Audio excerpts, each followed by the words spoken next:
One of the biggest challenges every tarot reader will eventually face isn't learning what the cards mean. It's learning how to read the story they're telling together. Because knowing the meaning of individual cards and knowing how to interpret a tarot spread are two completely different skills. You can memorize all 78 cards, you can recognize every symbol, you can understand what each card represents on its own, and still struggle to make sense of a reading. Why? Because a tarot reading isn't simply a collection of individual card meanings. It's a story. Each card influences the cards around it, and together they create a message that's often very different from what any one card would say on its own. One important thing to remember before we begin is that every tarot reading starts with a question. The same three cards can tell a different story in a love reading than they would in a career reading or a question about personal growth. For today's lesson, we'll treat both examples as general readings so we can focus on the skill of reading the story rather than on a specific situation. We'll start with one spread and work through it together, step by step, exactly as I would approach it in a real reading. Then, towards the end of the video, I'll give you a second spread so you can practice using the same method yourself. By the end of this video, my goal isn't just for you to understand these two spreads. It's for you to have a simple process you can use to make sense of almost any three-card reading. So, let's begin. Let's begin with our first spread. We have the Three of Swords, the Six of Wands, and the Queen of Cups. Now remember, we're treating this as a general reading. If this were answering a specific question about love, career, or another area of life, the interpretation would naturally change. But the process we're about to use would stay exactly the same. So where do we begin? Most beginners start here. Three of Swords, heartbreak, emotional pain, disappointment. Six of Wands, success, recognition, confidence. Queen of Cups, compassion, intuition, emotional maturity. And while those meanings are all valid, they don't actually tell us what the reading is saying. They're simply three separate card meanings. So instead, let's change the question. Rather than asking, what does each card mean? Let's ask, what story are these cards telling together? The first thing I notice isn't the individual cards. It's the movement. Every story has a beginning, a middle, and an end. Tarot often works in exactly the same way.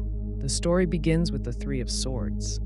This card usually represents emotional pain, disappointment, heartbreak, grief, or difficult truths that have to be faced. Whatever the exact situation, something has happened that leaves an emotional mark. Then we move into the Six of Wands. The energy immediately shifts. Instead of focusing on the pain, we're looking at confidence, progress, recognition, and overcoming challenges. Already, the story is changing. This isn't someone remaining stuck in the Three of Swords. This is someone beginning to move beyond it. Finally, we arrive at the Queen of Cups. She brings emotional wisdom, compassion, understanding, and the ability to stay emotionally balanced even after difficult experiences. So before we've analyzed anything in great detail, we've already discovered something important. This spread isn't simply about pain, it's about transformation. Someone experiences emotional pain or disappointment. They gradually rebuild their confidence, and through that journey, they develop greater emotional wisdom and resilience. But I don't want to stop there, because experienced tarot readers don't just notice where the story begins and ends. They also pay attention to how the cards influence one another. Let's take the Three of Swords. If this card appeared on its own, we might spend much more time exploring the hurt, the grief, or the disappointment it represents. But that's not what it's doing here. Here, it's only the first chapter of the story. The very next card tells us that this pain doesn't define the entire reading. The Six of Wands changes how we understand the Three of Swords. Instead of seeing someone defeated by their circumstances, we begin to see someone overcoming them, and that changes everything. The Queen of Cups adds another layer. She doesn't suggest that the pain never happened. She suggests that something valuable came from it. The experience has created greater compassion, greater emotional understanding, a deeper awareness of both ourselves and other people. Notice how different that feels from simply saying, Three of Swords means heartbreak, Six of Wands means success. Queen of Cups means emotional maturity. Those definitions are true, but on their own, they don't tell a story. When we allow the cards to interact with one another, the reading comes alive. Now let's take this one step further. Once I've looked at the movement of the story and how the cards influence one another, I ask myself another question. What's the main theme of this reading? Notice that I didn't ask, what does each card mean? I asked, what is this reading really about? When I look at these three cards together, I don't just see heartbreak, I don't just see success, and I don't just see emotional maturity. I see a story about personal growth through difficult experiences. That's the theme. The Three of Swords introduces the challenge. The Six of Wands shows someone refusing to stay defined by that challenge. And the Queen of Cups shows the person they've become because of it. In other words, this isn't really a reading about pain. It's a reading about transformation. And that's an important difference, because once you identify the main theme, every card becomes easier to understand. Instead of trying to remember dozens of keywords, you're simply asking, how does this card contribute to the overall story? If you're finding this way of reading tarot helpful, I'd love to know. Leave a comment below and tell me, have you ever found yourself knowing the meanings of the cards but still struggling to connect them into a reading? I'd be really interested to hear about your experience.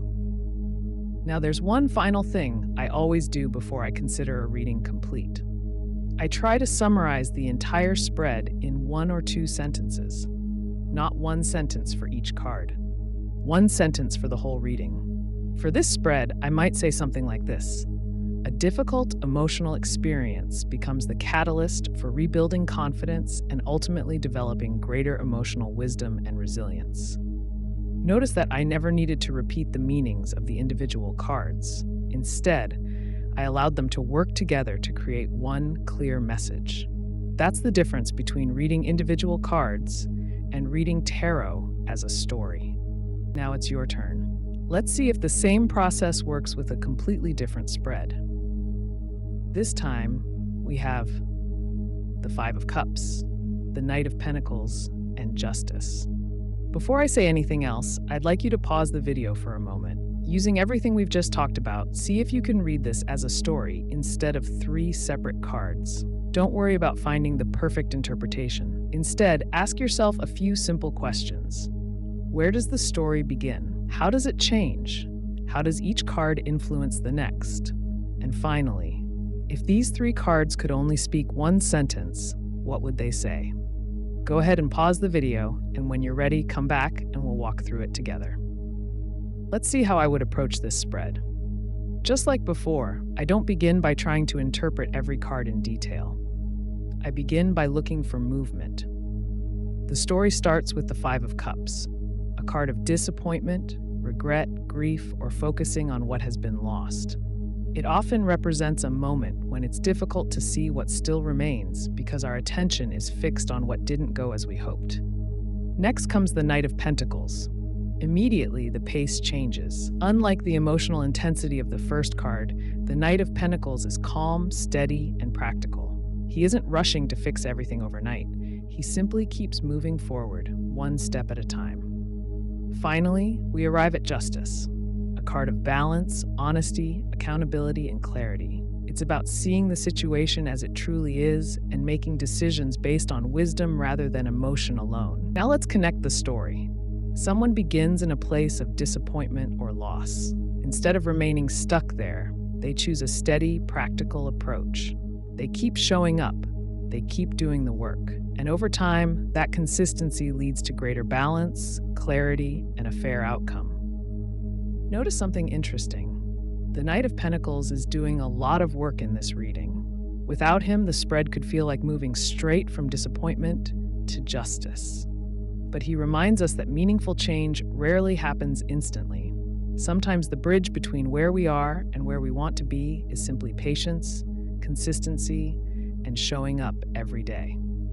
That one card completely changes the rhythm of the story. If you're enjoying learning tarot this way, and you'd like more lessons that help you understand the cards rather than simply memorize them, consider subscribing to the channel. That's exactly what we'll continue exploring together. Every tarot spread tells a story. The cards aren't speaking one at a time, they're speaking together. And the real reading begins when you stop listening to the individual cards and start listening to the conversation between them.